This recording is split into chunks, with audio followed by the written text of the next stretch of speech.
يا ربنا اعترفنا بأننا اقترفنا وآننا أسرفنا على لظى أسرفنا. يا ربنا اعترفنا بأننا اقترفنا وآننا أسرفنا على لظى أسرفنا. فتب علينا توبة تغسل لكل حوبة واستر لنا العورات وآمن الروعات. فتب علينا توبة تغسل لكل حوبة واستر لنا العورات وآمن الروعات. يا ربنا اعترفنا بأننا اقترفنا وآننا أسرفنا على لظى أسرفنا. يا ربنا اعترفنا بأننا اقترفنا وآننا أسرفنا على لظى أسرفنا.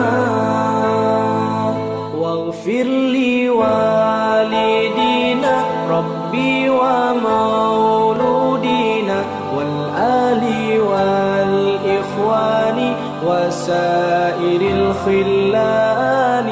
واغفر لوالدينا ربي ومولودينا والآل والإخوان وسائر الخلان.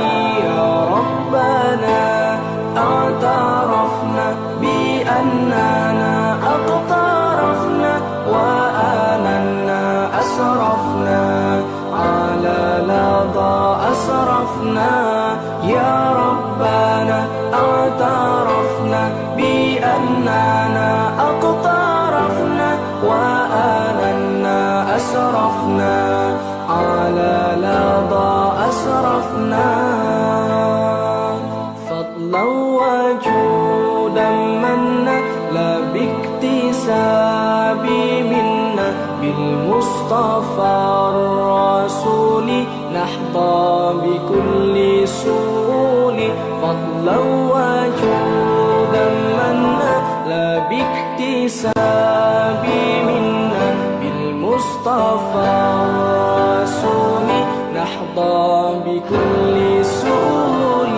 يا ربنا اعترفنا بأننا اقترفنا وآننا أسرفنا على لظى أسرفنا.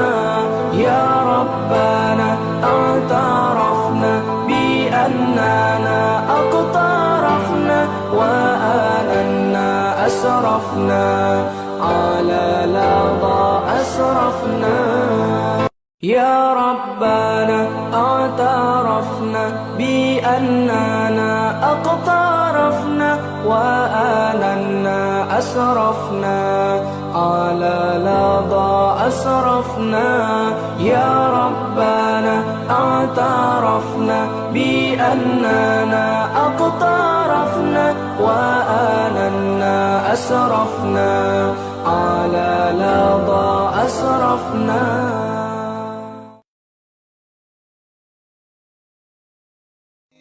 سبحان الله وبحمده سبحان الله العظيم. سبحان الله وبحمده سبحان الله العظيم. سبحان الله وبحمده سبحان الله العظيم. سبحان الله وبحمده سبحان الله العظيم. سبحان الله وبحمده سبحان الله العظيم. سبحان الله وبحمده سبحان الله العظيم سبحان الله وبحمده سبحان الله العظيم سبحان الله وبحمده سبحان الله العظيم سبحان الله وبحمده سبحان الله العظيم سبحان الله وبحمده سبحان الله العظيم سبحان الله وبحمده سبحان الله العظيم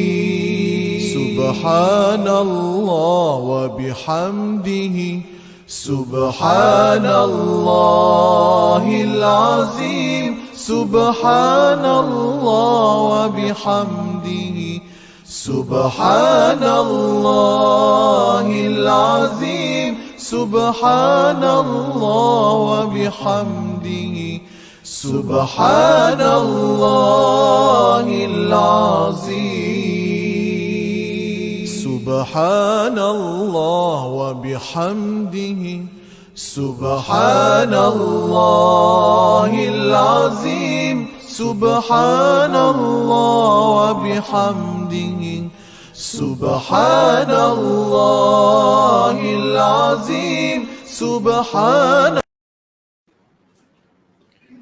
بسم الله الرحمن الرحيم. ومن آياته أن يرسل الرياح مبشرات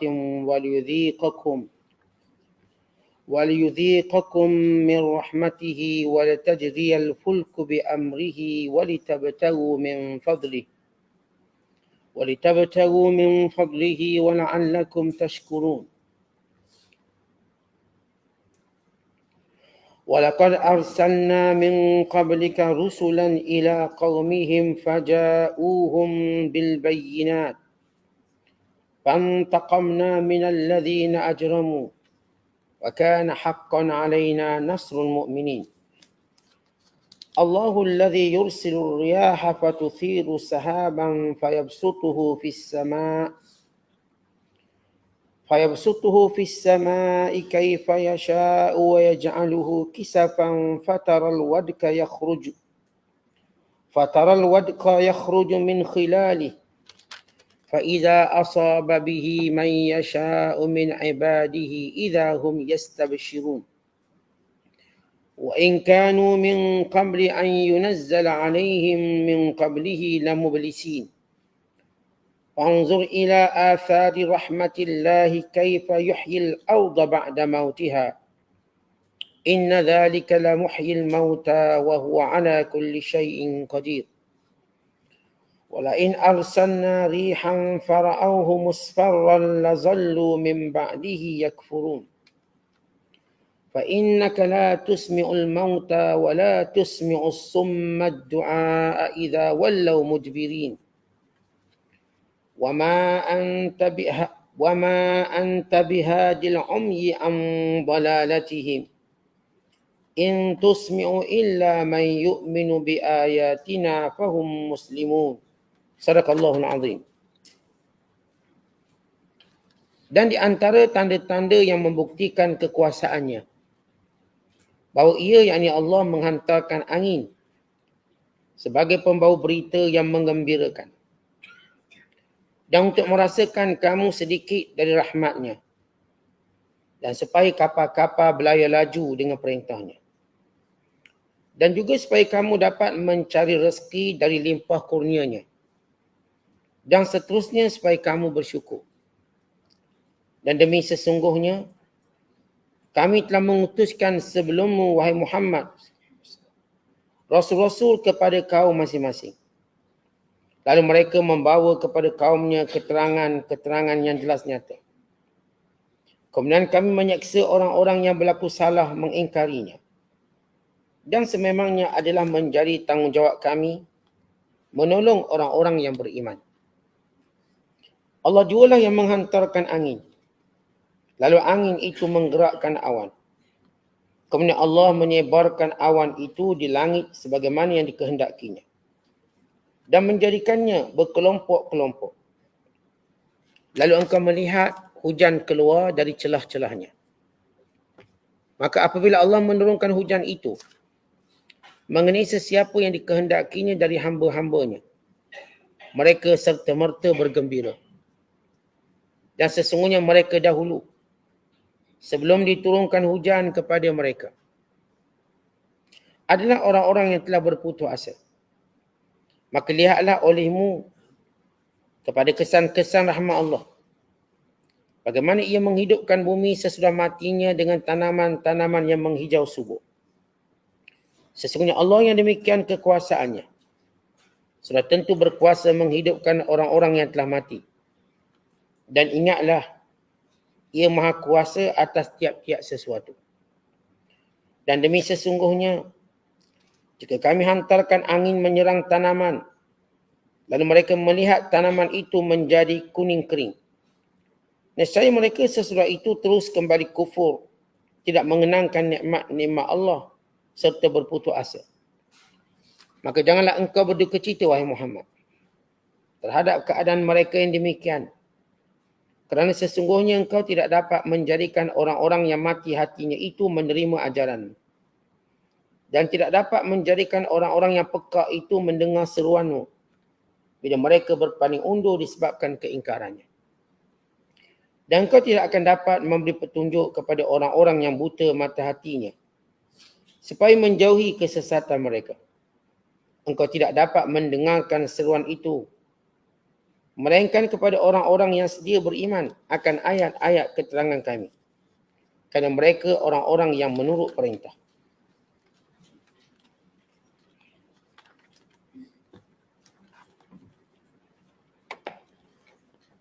Ayat-ayat yang kita bacakan ini masih lagi kandungan dalam surah Ar-Rum. Surah yang ke-30 pada juzuk yang ke-21. Bermula pada ayat 46 sehinggalah ayat 53. Kita tahu bahawa surah Ar-Rum mengandungi 60 ayat. Berarti kita berada di akhir-akhir ayat bagi surah Ar-Rum ini. Ayat yang kita bacakan ini menjelaskan dalil-dalil kekuasaan Allah yang telah mengutuskan angin yang mempunyai pelbagai fungsi untuk manfaat manusia. Demikian juga menurunkan hujan yang menjadi harapan kepada manusia sesudah kemarau panjang. Yang kesemuanya ini menunjukkan akan kekuasaan Allah dan keesaannya. Kerana bila Allah Ta'ala tidak mendatanginya, tidak ada yang akan mendatangkannya. Ia menandakan Allah Esa. Kalau Allah Ta'ala tidak menurunkannya, tidak ada yang akan menurunkannya. Kalau Allah Ta'ala tidak mengutuskan angin ini, tidak ada yang akan mengutuskannya.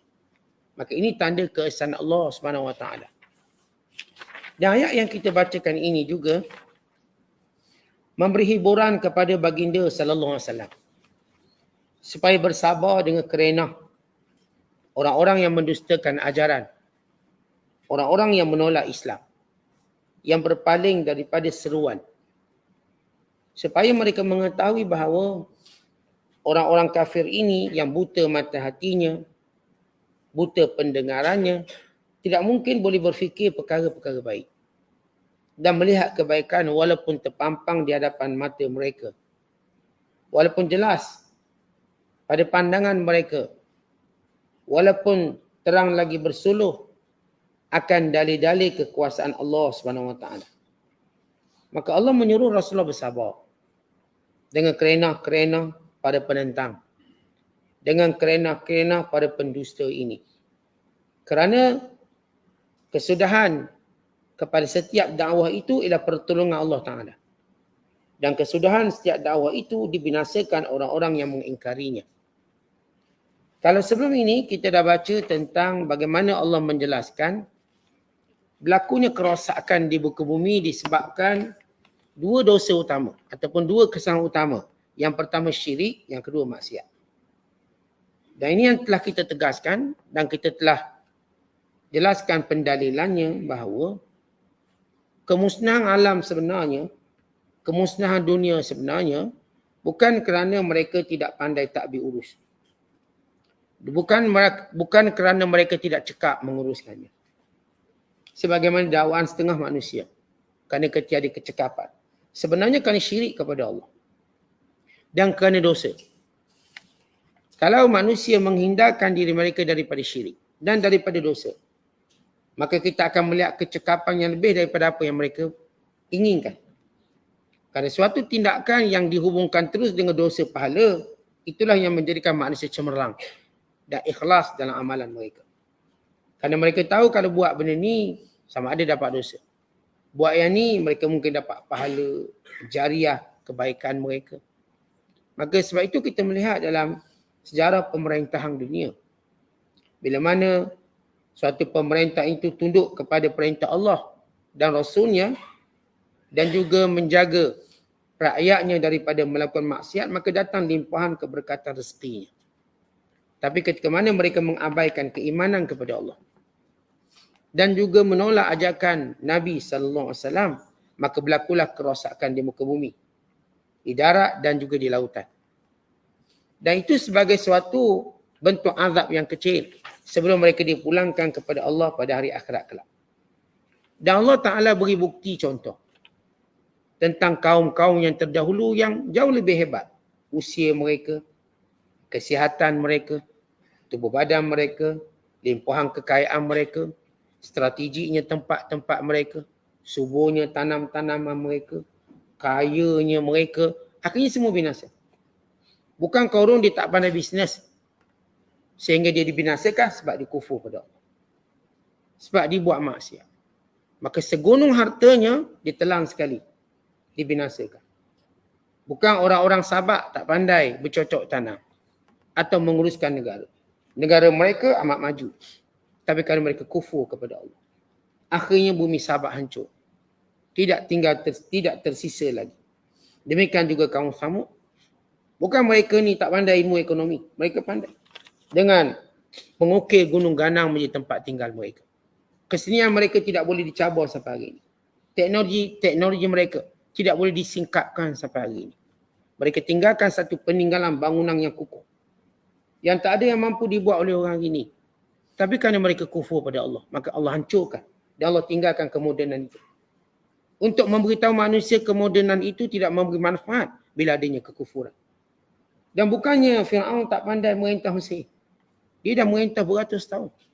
Dia membina piramid-piramid yang besar. Dia membina sistem-sistem pertanian yang hebat. Dia telah mengadakan pembaharuan-pembaharuan yang luar biasa. Tapi kerana kufurkan pada perintah Allah, mempersendakan Nabi Musa AS, maka Fir'aun dan seluruh bala tenteranya ditenggelamkan dalam Lautan Merah. Jadi apakah runtuhnya ekonomi disebabkan silap takbir urus? Apakah runtuhnya ekonomi disebabkan tak pandai berbisnes atau sebagainya? Bukan. Hakikatnya kekufuran. Yang ni saya katakan tak ramai orang sedarkan masyarakat kita. Nabi-Nabi SAW yang diutuskan berkurung-kurung lamanya sehinggalah kepada Nabi kita Muhammad SAW. Inilah yang baginda bicarakan. Orang Quraisy bukannya tak pandai bisnes, mereka orang kaya raya. Bagian besar rakyat mereka jutawan. Dihormati dengan bangsa Quraisy, dengan perniagaan. Tapi mereka kufur pada Allah. Mereka mensyirikkan Allah dan mendustakan Rasul yang diutuskan. Kan itu Allah sebut selepas itu sebagai satu, kita katakan review pada ayat yang berikutnya kerana ada kaitan yang selepas ini. Bila Allah Ta'ala kata, kalau kamu tak percaya, berjalan atas muka bumi, lihat kaum-kaum yang kami binasakan. Mereka tak ada cacat celah dalam pengurusan negara, tetapi mereka musyrik, menyembah berhala. Dari sudut takbir negara tak ada cacat celah. Rasuahnya, kita katakan salah guna kuasa, tak ada benda tu. Tapi kenapa mereka dibinasakan? Syirik. Supaya kita tahu, punca keruntuhan sebuah negara ialah syirik. Dan kita akan melihat satu persatu negara kafir atas dunia ini, Allah Ta'ala akan hancurkannya. Kita akan lihat satu persatu. Bagaimana mereka hancur. Sesudah mereka cerita takbir urus yang hebat, kebebasan suara. Bila hari ini mereka mengecam sekeras-kerasnya negara Islam Qatar, hanya kerana cerita homoseks yang mereka panjangkan benda ni. Mereka hangatkan benda ni. Dan meminta dunia memulau disebabkan menentang homoseksual. Dianggap menindas golongan minoriti. Walau ini golongan yang dimurkai oleh Allah. Penyebab bumi diangkat dan dibalikkan dan direjam dengan api neraka. Sejarah itu tidak pernah padam. Bagaimana kehancuran mereka. Tapi konon atas nama nak jaga hak asasi. Tapi orang Islam nak pakai tudung tak bagi pula. Yang nak pakai purdah tak bagi pula. Yang nak buka sekolah agama tak bagi pula. Nak homoseks boleh. Ini hak bebas, kebebasan asasi. Ini human rights. Ini hak asasi. Ini sekian-sekian. Nak buka sekolah agama tak boleh. Macam saya cerita di Sweden. Sekolah agama lain boleh, Islam tak boleh. Sehingga dikuasakan tahun 2024 untuk tidak dibenarkan terus. 20 buah sekolah dah ditutup. 4 buah sekolah dalam perbicaraan mencabar hukum negara ini. Jadi kebebasan itu hanya untuk buat maksiat dan syirik. Bukan kebebasan untuk mentaati Allah dan beriman. Maka kita akan lihat benda ni. Yang saya katakan Nabi-Nabi alaihissalatu wassalam, cerita yang kita baca dalam Quran, bukan teguran utama mereka persoalan syirik. Ini persoalan besar, bukan persoalan kecil. Kalau tempat rumah kita adanya rumah berhala sekian-sekian, maka ini mengundang kemurkaan Allah. Kalau kita tidak buat sesuatu berupa dakwah, mencegah kemungkaran. Kita kata bukan Islam suruh kita bakar rumah berhala, tak ada. Tapi berdakwah, menyedarkan mereka siapa Tuhan yang sebenar. Ini peranan. Dan ini yang Allah nak sampaikan. Ini 114 surah yang kita tafsirkan. Ini 30 juzuk yang kita tadabburkan. Ini ayat-ayat Al-Quran yang kita baca setiap malam. Semua cerita tentang syirik pada Allah. Kekufuran. Yang membawa pada kehancuran yang Allah tidak akan ampunkan akhirat kelak. Allah tak akan beri apa-apa bentuk rahmat. Sedikit pun. Walau orang ini berdiri atas dunia dengan segala kebaikan. Dan sifat pemurah. Dan segala jasa dan sumbangan. Tidak di sisi Allah. Umpama kita sebut seorang pekerja. Dia berjasa dengan syarikat lain. Tapi syarikat yang dia kerja dibayar gaji, dia tak berjasa langsung. Dia tak buat. Apakah kita nak puji orang macam ni? Atau umpama seorang anak yang duk taat semua orang tua-tua lain, tapi mak ayah dia tak nak taat. Tapi mak ayah lain sebut dia taat, dia buat elok. Dia tetap namanya anak derhaka. Sama juga kita ni hamba Allah. Hamba Allah. Yang Tuhan suruh ni semua tak nak buat. Maka mensyirikkan Allah. Yang lain-lain dia buat untuk dapat pujian manusia. Maka dia tidak ada nilai di sisi Allah Ta'ala. Maka ini ayat-ayat yang kita bacakan. Kemudian Allah Ta'ala terus-menerus menceritakan kekuasaan dan keesaan Allah. Kata Allah, wa min ayatihi, di antara tanda-tanda kebesaran Allah. Tanda-tanda ketuhanan. Tanda-tanda keesaan Allah. An yursilar riyah. Allah Ta'ala menghantar angin. Kalau dalam Al-Quran, bila kita dengar atau kita jumpa perkataan riyah, dia ada dua. Dia perkataan asal daripada ar-rihu ataupun rihun. Rih, angin. Riyah, angin-angin. Kalau dalam Quran menyebut perkataan riyah, makna angin-angin yang baik. Kalau disebut perkataan rih dengan singular, menunjukkan satu, ia merupakan angin kebinasaan. Angin puting beliung. Ini uslub Al-Quran. Di sini Allah menyebut, di antara tanda kebesaran Allah, Allah mengutuskan angin-angin. Mubasyirat yang membawa khabar gembira. Apa maksud angin-angin yang membawa khabar gembira ini? Yang memberikan kebaikan kepada manusia dengan turunnya hujan. Angin tanda hujan. Yang ditunggu-tunggu oleh manusia. Angin yang menyebabkan pendebungaan. Angin yang menyebabkan kapal-kapal boleh berlayar dengan selamat. Sebab kita tahu, dulu sampai sekarang lah. Dulu kapal-kapal nak pergi satu tempat, menggunakan layar. Dan mereka akan membaca arah angin tadi. Angin ni bertiup ke mana? Ini bertiup ke India, ini ke China. Ini ke Tanah Melayu, ini ke Pasai. Ini ke sekian-sekian. Kebiasaan mereka. Maka kalau angin jenis angin ribut, tak mungkin mereka sampai terus tenggelam. Angin yang membantu pelayaran mereka. Ini disebut riyah. Yang Allah sebut. Kata Allah SWT, dan di antara tanda kebesaran Allah, keesaan Allah, dia mengutuskan angin-angin yang membawa khabar gembira. وَلْيُذِيقَكُمْ مِنْ رَحْمَتِهِ, dan memberikan kepada kamu, merasakan kepada kamu akan rahmat angin tersebut. Atau rahmat Allah Ta'ala dengan mengutuskan angin tersebut. وَلِتَجْرِيَ الْفُلْكُ بِأَمْرِهِ, sehingga kapal-kapal dapat berlayar dengan perintah Allah. Dengan angin yang baik tadi, kapal tu boleh berlayar. Wa imma dulu kapal layar, hatta hari ni kapal yang pakai air nuklear. Atau kapal terbang. Contoh kalau angin yang baik, kapal terbang tu boleh terbang dengan baik. Tapi kalau datang puting beliung, kapal terbang pun tak boleh terbang.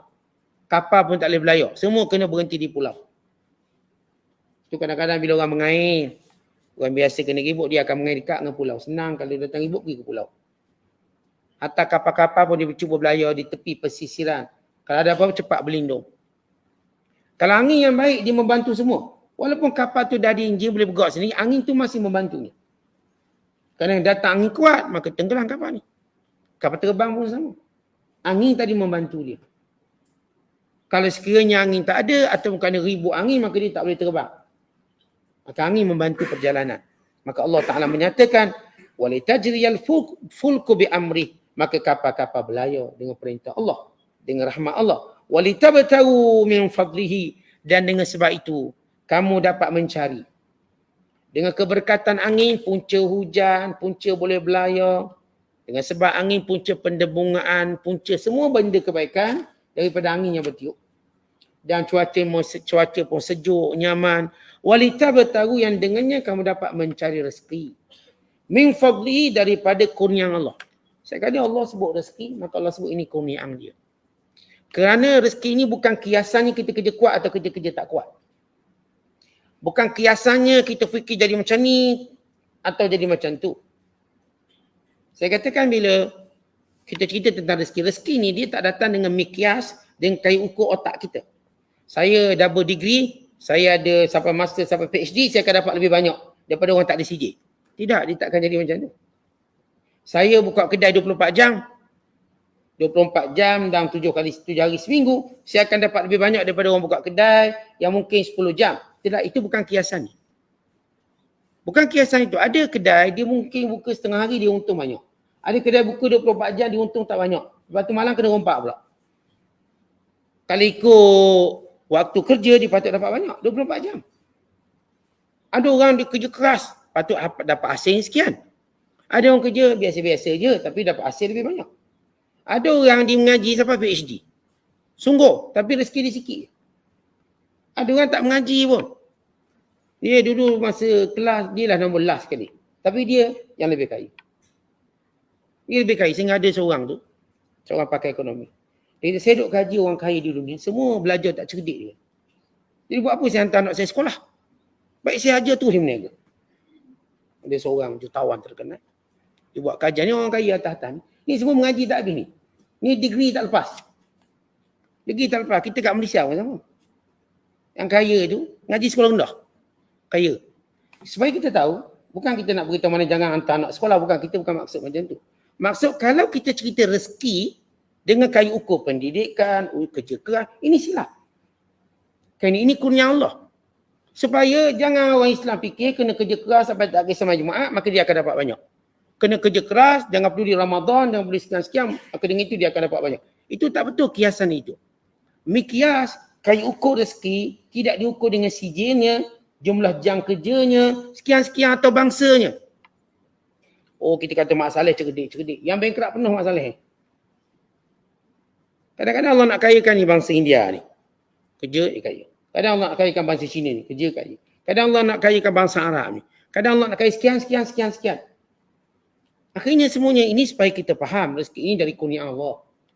Usaha itu sebagai satu ikhtiar, tak lebih pada itu. Bukan penentu rezeki. Walau orang kata kita kerja sungguh-sungguh, kita akan dapat banyak. Contoh ramai orang bekerja sungguh-sungguh, dia tak dapat macam dia nak. Bukan dia ditindas pula. Kerana dia kerja bersungguh-sungguh, dia diambil kesempatan oleh orang tertentu. Ada. Sebagaimana kita juga lihat, orang yang jujur, yang baik, belum tentu jadi pemimpin. Yang menipu, yang menyambung boleh jadi pemimpin. Bukan kiasannya kamu jujur, kamu boleh jadi pemimpin. Bukan itu kiasannya, kerana itu ujian Allah. Kadang-kadang kita jumpa yang jahat-jahat tu cepat jadi bos. Atau cepat dia jadi pemerintah. Yang baik-baik tak naik. Dekat tu je. Kerana Allah nak beritahu bahawa itu bukan ukuran benar atau salah. Tapi itu ujian Allah. Allah menguji manusia. Ada waktunya orang baik ke atas. Ada waktunya orang jahat ke atas. Ada waktunya orang yang jujur meniaga dia kaya. Ada waktunya yang menipu itu kaya. Kerana semua benda ni tak ada nilai di sisi Allah kerana ia ujian. Benda tu tak ada nilai. Yang nilai di sisi Allah ialah amal soleh. Waktu jadi pemimpin dia beramal soleh. Waktu dia jadi rakyat dia beramal soleh. Bukan pangkat tu penting di sisi Allah. Tapi apa yang dia lakukan. Hatta kalau orang tu dia zalimi, masuk penjara. Tuan-tuan, banyak ada tempat yang paling ramai masuk penjara orang baik-baik. Seperti di Mesir. Paling ramai masuk penjara orang baik-baik. Orang-orang yang dianggap boleh menentang kerajaan. Maka orang ni akan dipenjarakan. Ada. Dan sejarah dah tunjukkan. Atau pada zaman kerajaan Abbasiyah, waktu dipengaruhi oleh fahaman Mu'tazilah, ramai mana ulama' yang mati dalam penjara. Termasuk Imam Buaiti, anak murid kesayangan Imam Syafi'i, mati dalam penjara. Tak sempat nak mengajar, tak sempat nak kuliah, mati dalam penjara. Dan kisah Ibrahim At-Taimi, yang mati dalam penjara Hajar Yusuf Al-Thaqafi. Kisah Sa'id bin Jubair, ulama' tafsir terkenal, yang mati disembelih oleh Hajar Yusuf Al-Thaqafi. Dan banyak cerita dan kisah. Kerana ini bentuk ujian. Kadang-kadang orang benar, Allah uji, dia tak naik. Orang jahat, Allah uji, dia naik. Yang anehnya ada orang yang terus ditipu. Kononnya orang jahat tu baik. Dan terus ditipu, kononnya orang baik itu jahat. Dan itu yang disebut di akhir zaman. Dia punya kayu ke manusia berubah. Kata Nabi SAW, orang yang benar dianggap pengkhianat. Orang yang khianat dianggap benar. Akhirnya yang dilantiknya lain. Supaya kita tahu dunia ujian. Ini kita tahu. Sebab itu bila Allah sebut di sini, وَلِتَبْتَغُوا مِنْ فَضْلِهِ وَلَعَلَّكُمْ تَشْكُرُونَ. Allah berikan rezeki itu dari kurniaannya supaya kamu semua bersyukur. Jadi kalau kita kata dengan CJ yang banyak, dia akan dapat gaji yang banyak, itu tak tepat. Itu tak betul. Atau orang kata kerja kuat maka dia akan dapat, itu juga kurang tepat. Kerana rezeki ini kurniaan Allah. Allah berikan. Ya, Allah suruh kita ikhtiar. Antaranya kita belajar tu ikhtiar. Kita pergi kursus tu ikhtiar. Itu ikhtiar. Tapi bukan satu jaminan. Itu sekadar untuk menyedapkan hati kita atau meringankan diri kita waktu menerima takdir. Kalau takdir kita gagal, kita kata saya dah buat apa segalanya, tapi gagal nak buat macam mana, saya dah buat semua. Kalau kita tak buat sungguh-sungguh, lalu kita gagal, oh ni silap saya sebab saya tak buat sungguh-sungguh. Supaya dia sentiasa manusia ini sentiasa kuat. Kerana itu Allah jadikan usaha ini untuk tenangkan dia menerima takdir Allah. Yang takdir itu memang tak berubah. Usaha tadi untuk tenangkan kita. Sebab kita wajib menerima takdir Allah. Bila kita buat sesuatu yang Allah perintah, takdir Allah datang, kita mudah terima. Contoh, tuan-tuan kunci kereta. Tiba kereta tu hilang. Dia tak sesedih dengan kita tak kunci kereta. Kita tinggal nak kunci kat dalam, kemudian hilang. Allah silap aku kunci tinggal. Kita akan berkata begitu. Bila saya katakan kalau kereta tu hilang juga walaupun kita dah lock dia, kita akan tenang menerima takdir Allah. Kenapa? Saya dah kunci. Dah nak buat macam mana bukan rezeki saya. Allah ajar usaha ini. Kerana manusia tak mampu, tak kuat menerima takdir Allah. Maka usaha satu jalan untuk mereka ini dapat terima takdir Allah dengan mudah. Maka kita mudah terima takdir Allah. Saya dah berobat dah habis dah nak macam mana, dah ajar je. Saya dah hantar hospital, dah minta orang tu, dah minta air orang ni, dah minta doa orang ni. Kita lebih mudah terima. Berbanding kalau kita tak buat apa-apa. Ya mati-mati. Tapi perasaan kita ni, perasaan kita tak tenang. Waktu kita menerima takdir bila kita nampak kecuaian kita. Kalau tuan-tuan kerja tapi tak dapat duit, kita jadi gengan terima takdir. Kita akan kata, bukan rezeki saya. Itu tujuan usaha. Usaha tidak mengubah apa yang Allah tentukan. Tetapi usaha menenangkan kita. Dengan apa yang akan berlaku dalam hidup ini. Kemudian kata Allah Ta'ala, وَلَقَدْ أَرْسَلْنَا مِنْ قَبْلِكَ رُسُلًا إِلَىٰ قَوْمِهِمْ. Wahai Muhammad, kami telah utuskan sebelummu rasul-rasul yang banyak kepada kaum masing-masing. فَجَاءُوهُمْ بِالْبَيِّنَاتِ. Dan mereka telah mendatangkan kepada umat masing-masing bil-bayyinat, dengan keterangan-keterangan yang nyata. Sebagaimana keterangan yang kami cerita dalam Quran dan mukjizat. Dan dialog mereka, perbahasan mereka, menjawab segala kekeliruan mereka. Semua. Namun kata Allah, fantaqamna minal ladzina ajramu. Mereka kekal mendustakan rasul-rasul itu. Maka kami telah menghukum mereka. Membinasakan mereka disebabkan jenayah mereka. Allah namakan ijram, jenayah. Iaitu jenayah paling besar, itu jenayah syirik. Kami musnahkan mereka dengan syirik mereka. Wa kana haqqan alaina nasrul mu'minin. Kerana menjadi kewajiban kami ataupun menjadi kehendak kami membantu orang-orang yang beriman.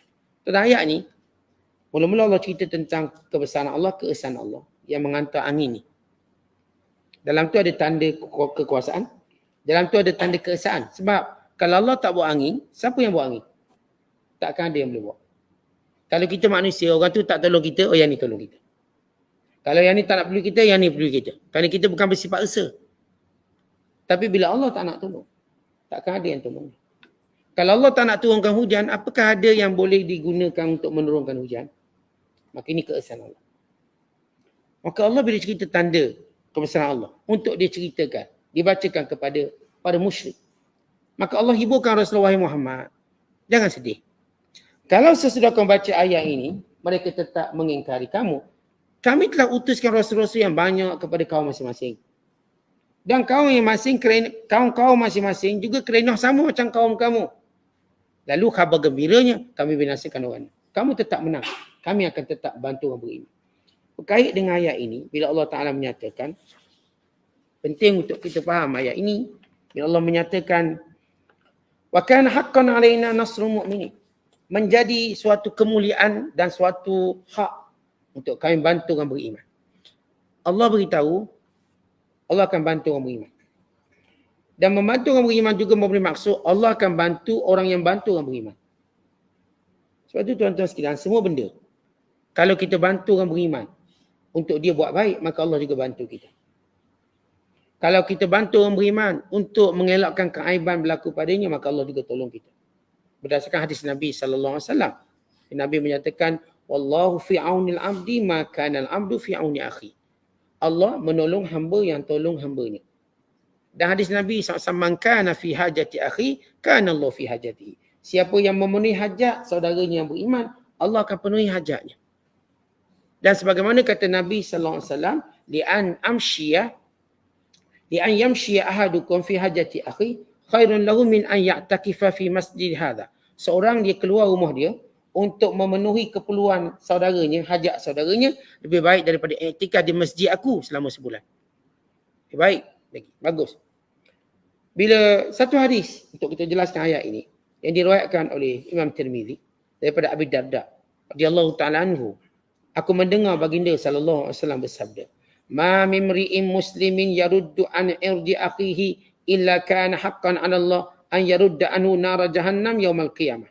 Thumma tala hadhil ayata wa kana haqqan 'alaina nasrul mu'minin.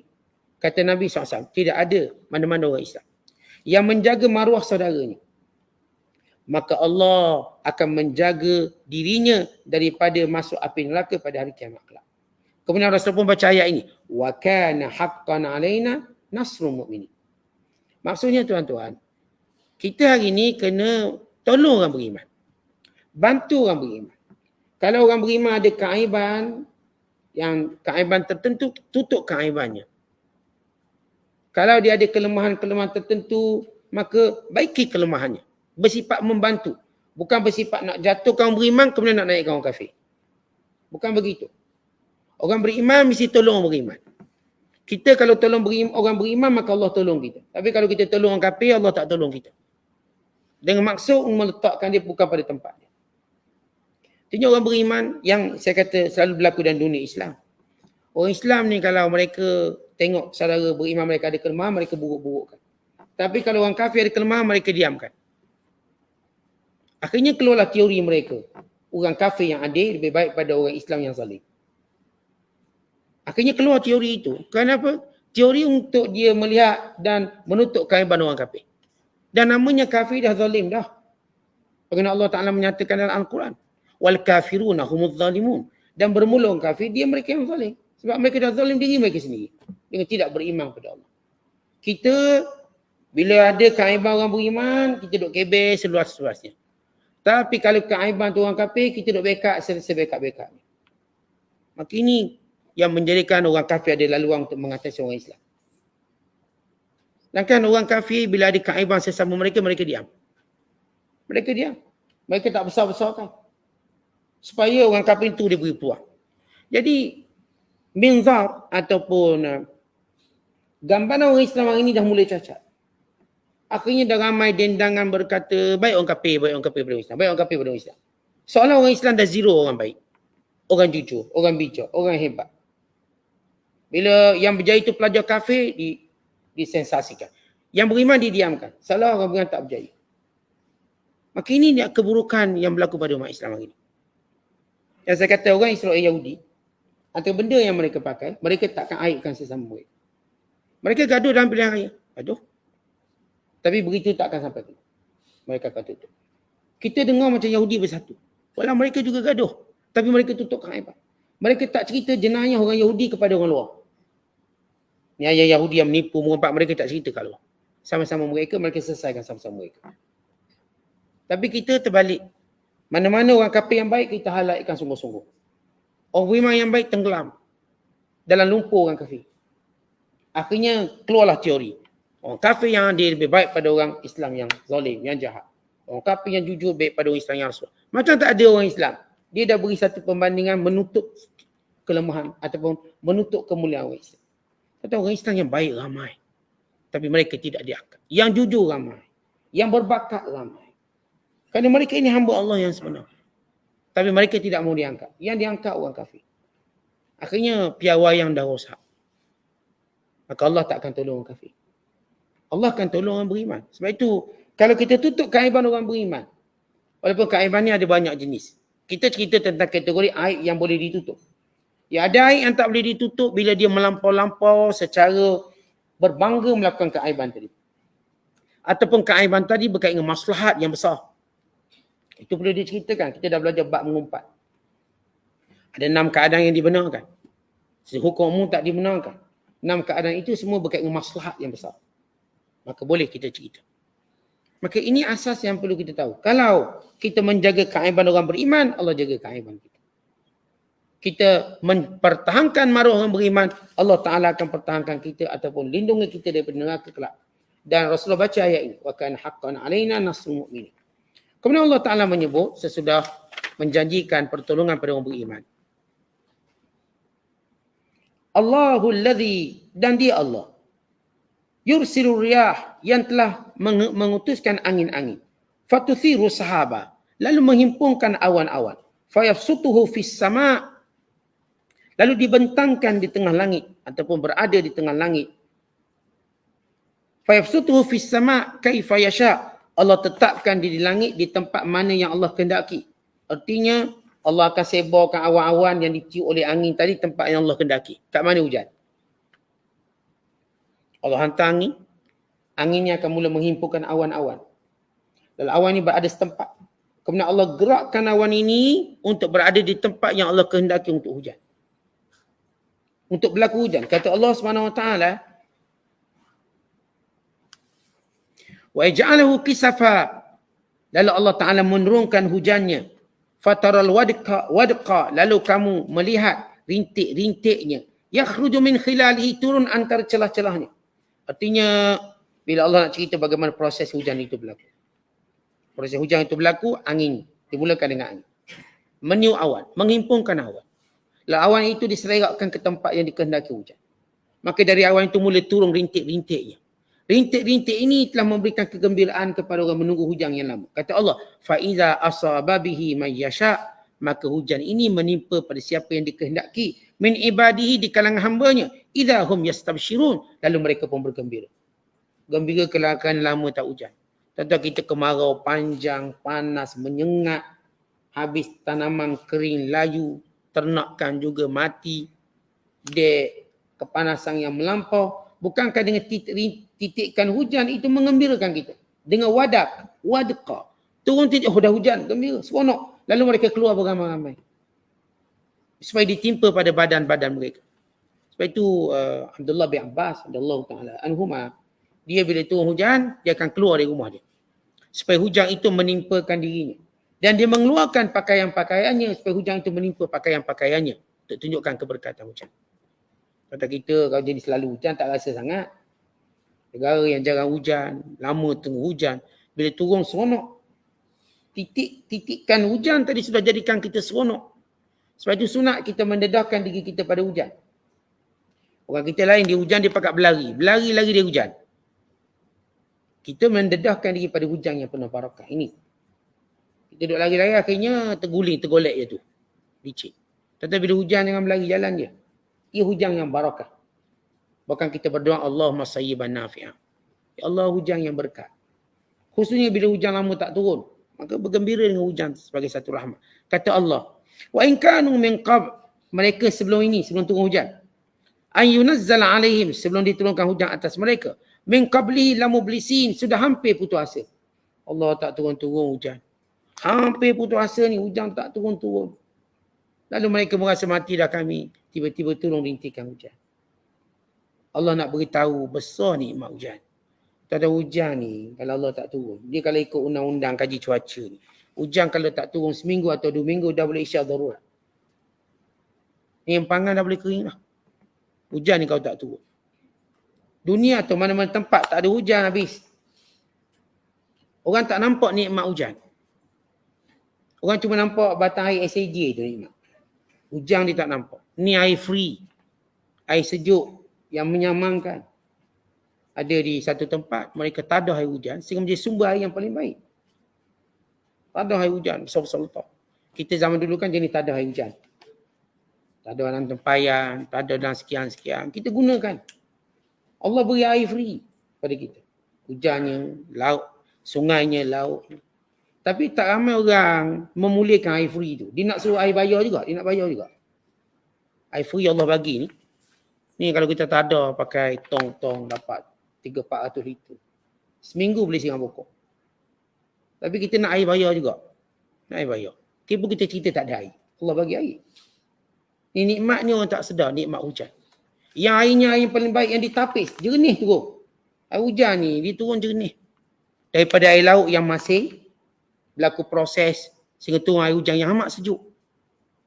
Nikmat airnya. Bersih airnya. Maka ini antara nikmat yang berkarat tu sebab lalu ikut atap kita berkarat. Kalau dia tak berkarat lah Ustaz. Yelah atap kan lalu ikut atap berkarat. Atap awak tak pernah basuh. Hujan tu lah basuh. Maka yang betul yang kita tak ada memang jernih.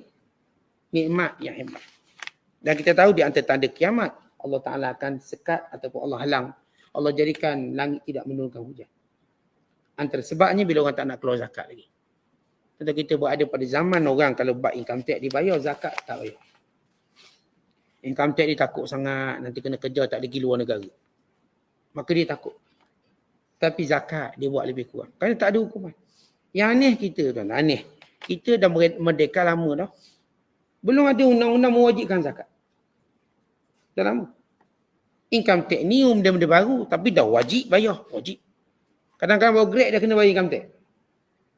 Zakat ni wajib tapi tidak ada undang-undang penguatkuasaan zakat. Baru dicadang dibantah. Kita heran kenapa dia peduli yang bantah. Bila dicadangkan rang, dibuat rang undang-undang kewajiban zakat. Dibantah. Tak boleh buat. Takut mereka. Takut zakat ini menyelesaikan banyak masalah. Yang income tax ni ada banyak masalah. Bukan menyelesaikan banyak masalah. Tapi mereka tidak mahu berusaha untuk jadikan zakat itu wajib. Kita tak pernah dengar lah orang tangkap sebab tak bayar zakat. Tak boleh pergi luar negara sebab tak bayar zakat. Tapi kalau tak bayar income tax kita dengar. Tak bayar PTPTN kita dengar. Tetapi benda yang Allah wajib manusia ambil lebih kurang. Maka ia penghalang daripada langit menurunkan hujan. Mungkin sekarang masih lagi ramai orang sedar. Kita bimbang generasi kita yang akan datang. Yang mula mengabaikan zakat. Tak nak bayar zakat. Menganggap satu bebanan. Mereka lupa keberkatan rezeki daripada zakat. Allah yang berikan. Ini benda yang Rasulullah beritahu di akhir zaman orang tak bayar zakat. Yang saya kata kita patut atas nama negara Islam dah lama dah wajib zakat. Dah ada dah enactment zakat khas. Ni tak zakat dia jadi milik satu kelompok kecil je, ni je.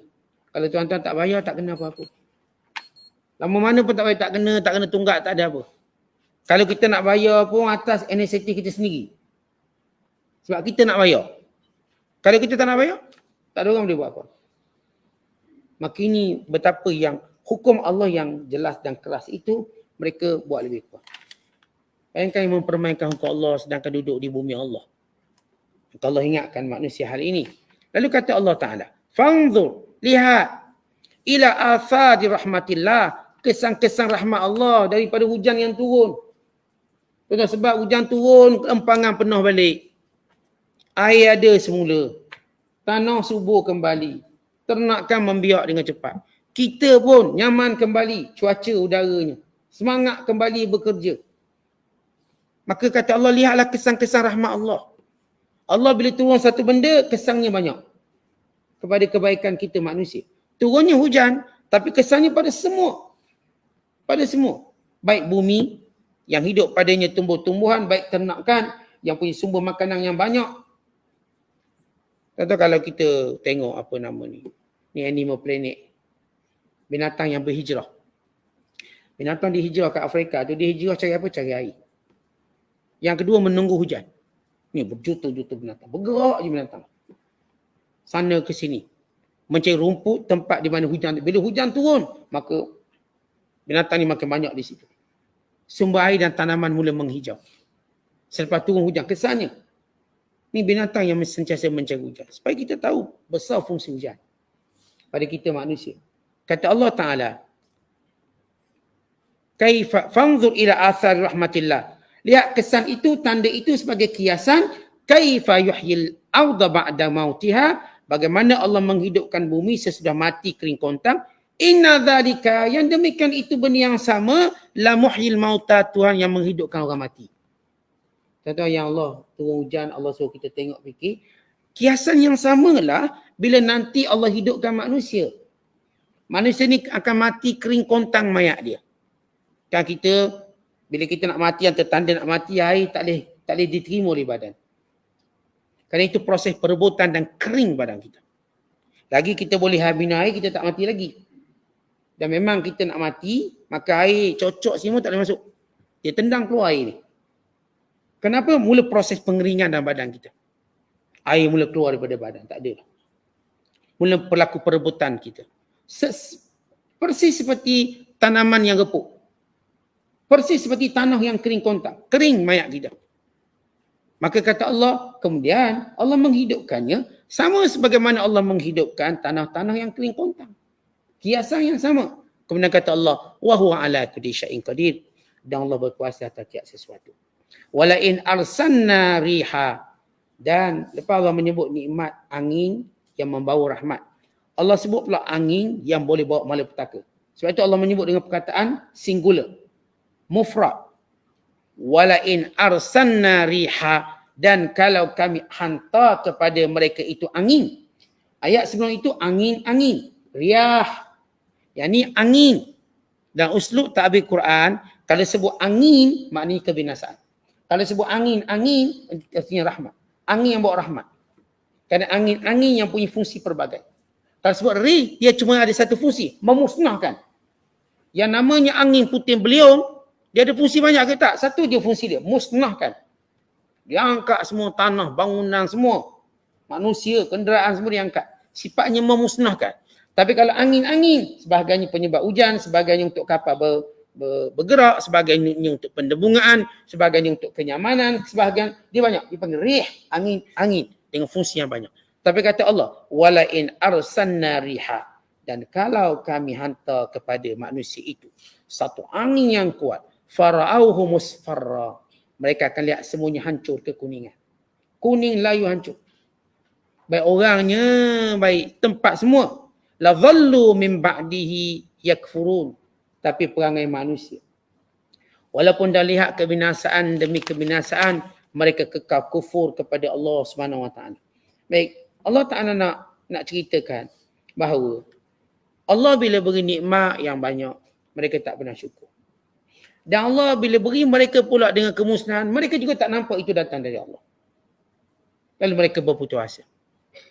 Jenis mereka ini ialah seperti binatang yang tak tahu kenapa diikat, kenapa dilepaskan. Jadi binatang yang ini tak fikir. Tanya kena ikat, dia tak tahu kenapa kena ikat. Tanya dilepaskan, dia pun tak tahu kenapa dilepaskan. Tanya dia dapat nikmat, dia tak tahu siapa yang beri nikmat, dia cuma nampak dia. Tanya dapat musibah, dia putus asa, dia tak nampak Allah sedang beri amaran pada dia. Kebanyakan manusia begitu. Kata Allah, bila kami hantar pada mereka angin yang membinasakan, mereka kekal kufur. Sebagaimana bila dia beri nikmat, mereka kufur. Dengan kebinasaan juga mereka kufur. Ini jenis-jenis kekufuran. Kita dah sebut. Orang kafir ni ada banyak ni. Ada jenis, bila datang musibah ingat Tuhan. Ada jenis, datang musibah untuk ingat Tuhan. Dia kekal melihat benda itu sebagai proses biasa dalam kehidupan. Maka kata Allah, kalau kami hantar pada mereka angin yang menghancurkan semua apa yang mereka miliki, sehingga menjadi kuning kelayuan, mereka tetap kufur dengan nikmat yang Allah Ta'ala berikan pada mereka. Sebagaimana mereka tak bersyukur dengan apa yang Allah berikan, demikian juga tidak memberi satu teguran pada mereka kemusnahan mereka. Sebab itu orang yang hati mati, contoh dia tengok orang mati pun dia tak rasa apa. Dia tengok orang ni binasa pun dia tak rasa apa. Dia umpama mereka macam perumpamaan binatang-binatang. Yang tengok kawan dia disembelih, dia tak rasa apa. Dia rasa dia tak akan kena sembelih. Contoh kita letak ayam sebakul. Kita pun ambil seekor sembelih. Ayam tu lari tak? Dia tengok member dia kena sembelih lari tak? Tak lari. Duduk situ. Dia rasa tak ada apa-apa. Sebab dia tak faham apa. Maka ada kelompok manusia. Dia tak faham apa pun bila berlaku kematian. Dia tak faham apa. Dia tak tahu bahawa nanti kematian itu akan datang menjemput dia.